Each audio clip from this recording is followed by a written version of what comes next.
Bon, bonsoir à tous. Zulflaoun. J'espère que vous allez bien. Bon, comme prévu, on va débriefer un petit peu les matchs. Il y a eu deux bons matchs.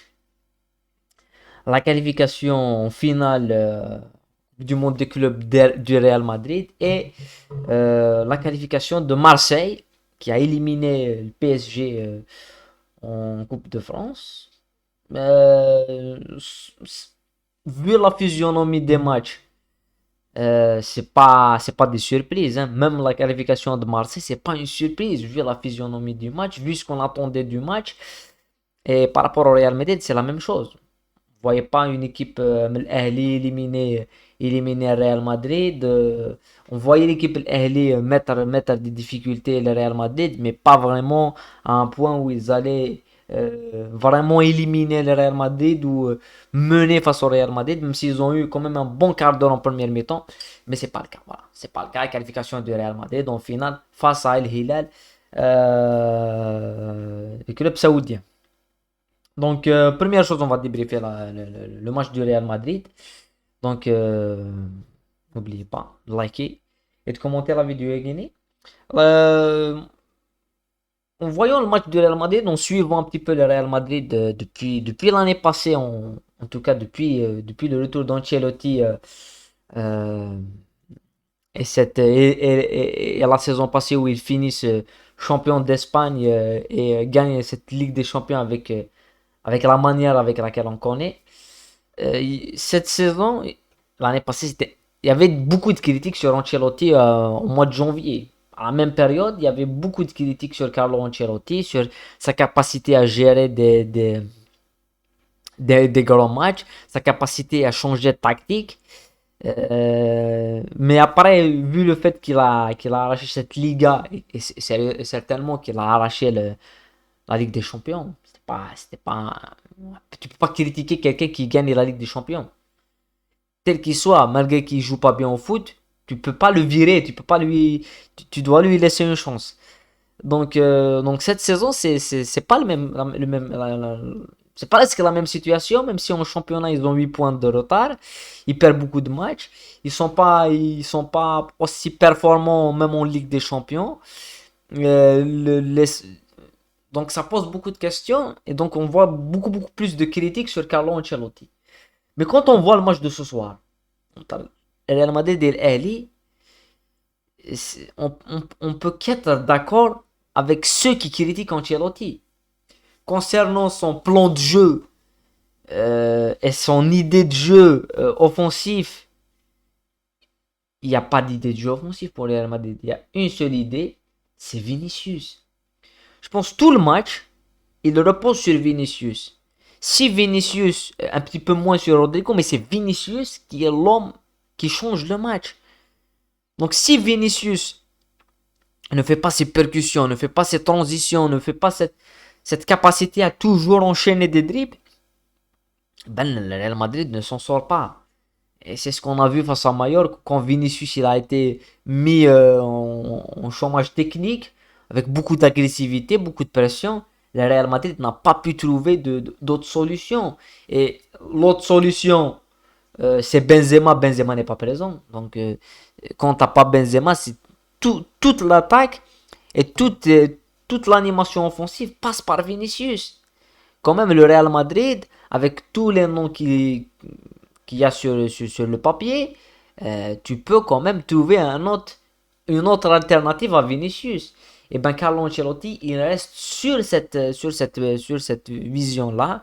Et que quand Vinicius il sera bloqué et que tu n'auras pas un Benzema en forme pour te sortir une balle offensive et tout, ben tu perds le match. On l'a vu face au Real Madrid, face au Barça en Supercoupe, quand Benzema était moins fort et Vinicius il était vraiment prêt avec un défenseur comme Araujo ou Walker ou Reece James ou voilà des noms qu'on connaît, ben le Real Madrid perd généralement ces matchs-là. Donc ça, le Real Madrid peut le payer cette saison. Parce que la différence, comme on l'a dit avec le Real Madrid de l'année passée, c'est que tu avais un Courtois exceptionnel. Là, t'as pas Courtois, il est blessé. Donc, même quand il va revenir, est-ce qu'il sera le même joueur que l'année passée? Je pense pas. Et t'as un Vinicius, enfin Vinicius, c'est, c'est le joueur que tu peux pas critiquer au Real Madrid. Je comprends pas comment on peut critiquer un joueur comme Vinicius.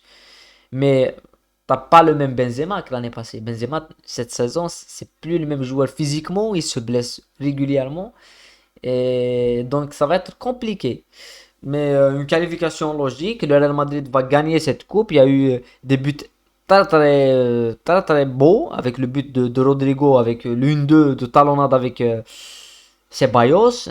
Il y a eu le but d'Aribas, le petit jeune qui rentre et qui marque son premier but. Il y a eu quand même des signaux positifs pour le Real Madrid. Mais à part ça, si on analyse un match, on va pas analyser un résultat parce que quand tu vois un résultat, tu vois 4 à 1. Tu peux dire Ancelotti masterclass, et ben finalement c'est Vinicius masterclass parce que le penalty qui te fait avoir, le premier but, parce que jusqu'au but marqué par le Real Madrid, le premier but que Vinicius récupère dans une erreur de Maloul, non pas Maloul, je pense que c'est Maloul. Ali, ils ont eu des occasions avec Hassan Shahat qui fait un match exceptionnel. Hassan Shahat sur le côté où il a traumatisé Kamavinga. Et si Vinicius ne fait pas ça, et si Rodrigo aussi qui fait de bonnes choses, la Real Madrid s'en sort pas. Mais voilà, heureusement qu'ils ont des stars, hein. Heureusement qu'ils ont des joueurs. Mais c'est beaucoup plus un côté individuel. Et quand tu as le milieu qui tourne pas assez avec Luka Modric et tout, ça peut poser des problèmes. Mais bon, qualification méritée comme pour le Real Madrid qui sort une très très belle performance.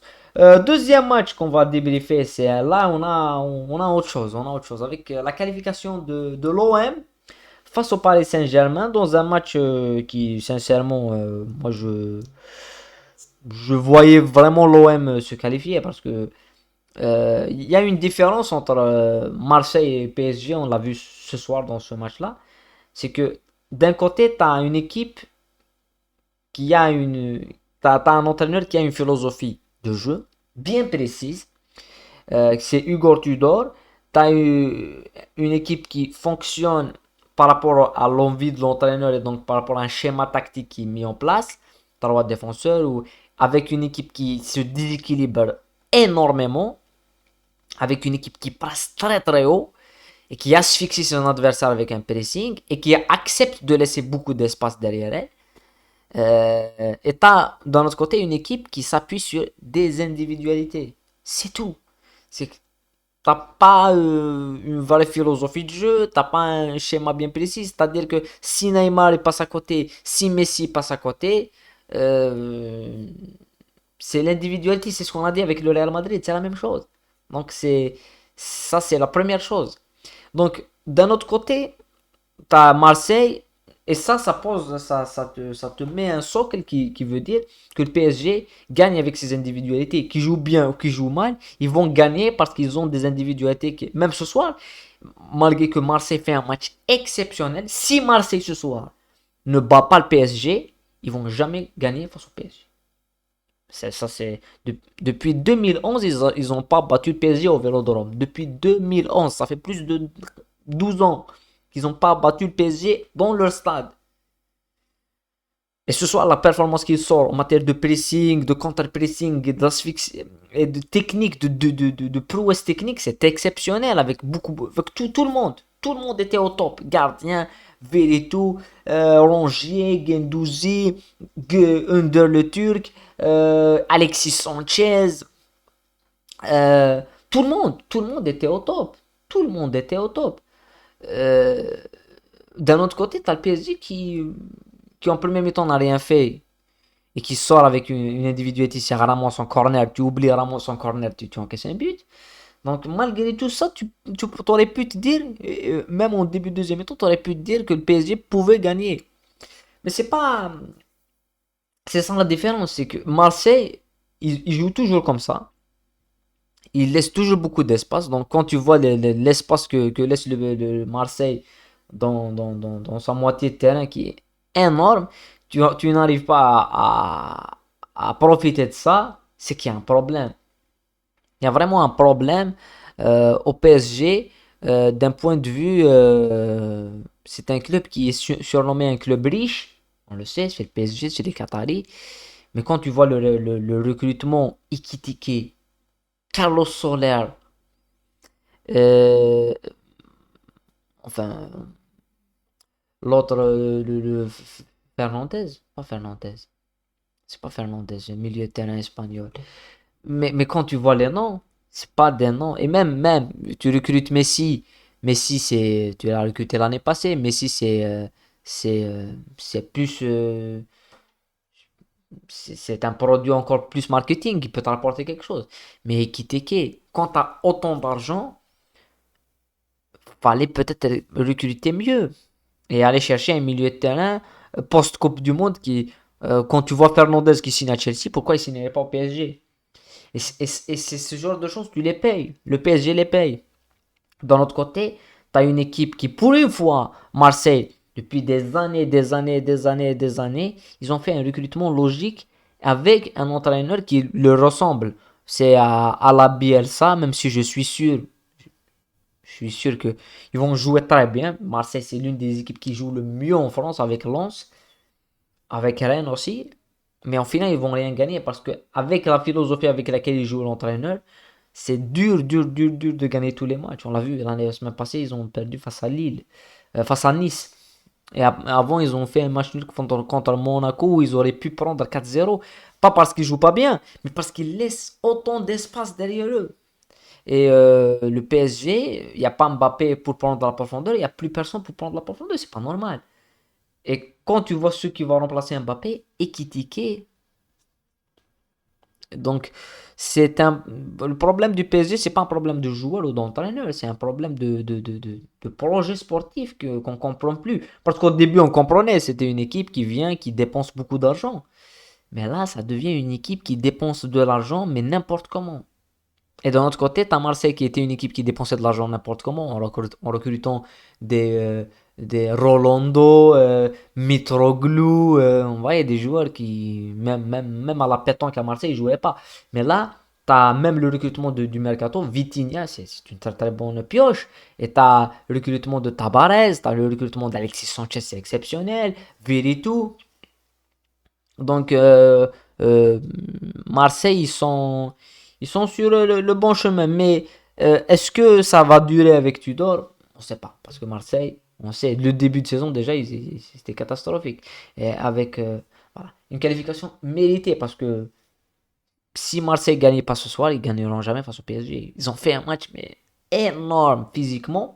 Le seul point que je trouve assez qui m'a un peu perturbé dans ce match, c'est l'arbitrage.